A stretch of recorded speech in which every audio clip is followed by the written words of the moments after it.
everyone, welcome to another Underrated Film Saturday. Today I'm going to be focusing on The Girl with the Pearl Earring, which is something that I did in a previous video for the book. Now I'm going to do it for the movie. The reason why I think this film got overlooked is because it's a little bit more artsy, and it's not as well known from a lot of people as far as from what I can tell. But despite it kind of coming off as kind of just based on something kind of small, it's just dealing with a painter and his muse, at least in this case. It still has a significant amount of interesting things to offer as far as an adaptation is concerned of the book. So I thought I would go into that today.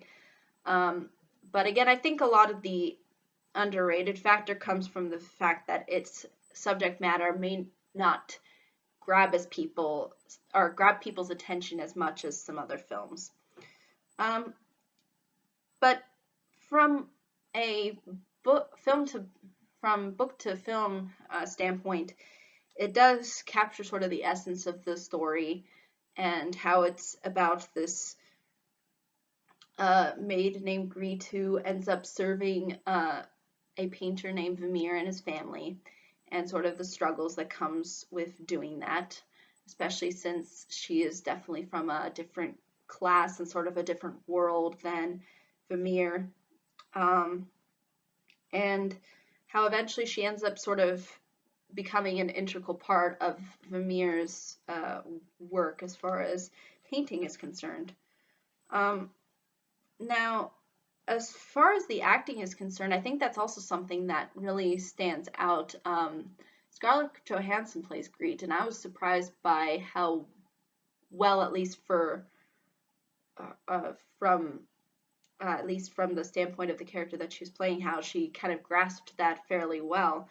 She doesn't necessarily look like the person that's depicted in the actual painting, but at the same time, she gives an overall impression of kind of being of that similar, I guess you could say, personality, at least from the book.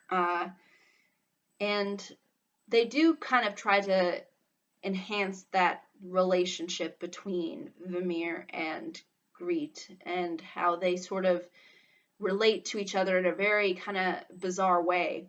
And it's interesting to see that portrayed on the screen, and it's done fairly effectively, at least in my opinion. So that's also something that I think is important to note. And the kind of, I guess, emotional tensions that are between all of the actors and actresses, I think also really enhances the story well, especially how sort of Vermeer feels really distant and not as, he doesn't seem as much part of his family. And he's kind of in his own little world, sort of. That was portrayed very well by, I believe it's Colin Firth, if I'm not mistaken.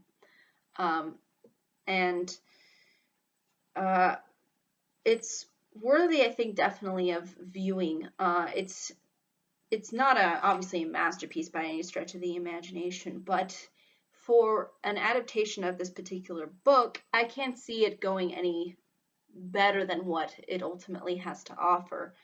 And it's quite fascinating and really interesting how they really try to make it resemble a lot or at least try to resemble a lot of what is sort of depicted in a lot of the artistry that Vermeer actually created, because Vermeer was an actual painter during this period in which the story takes place. So yeah, I think that's really all I can say though about it without really giving too much away. It's quite fascinating and enjoyable.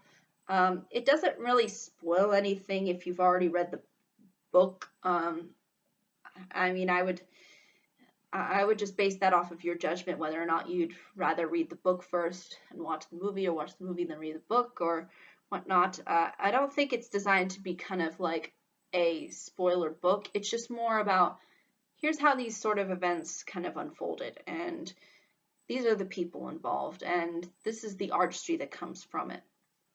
But yeah, if there are any questions, comments, concerns, I'd be more than happy to answer them. But thank you so much for watching. I think that's really all I can say about this particular movie. But until next time, everybody. Bye.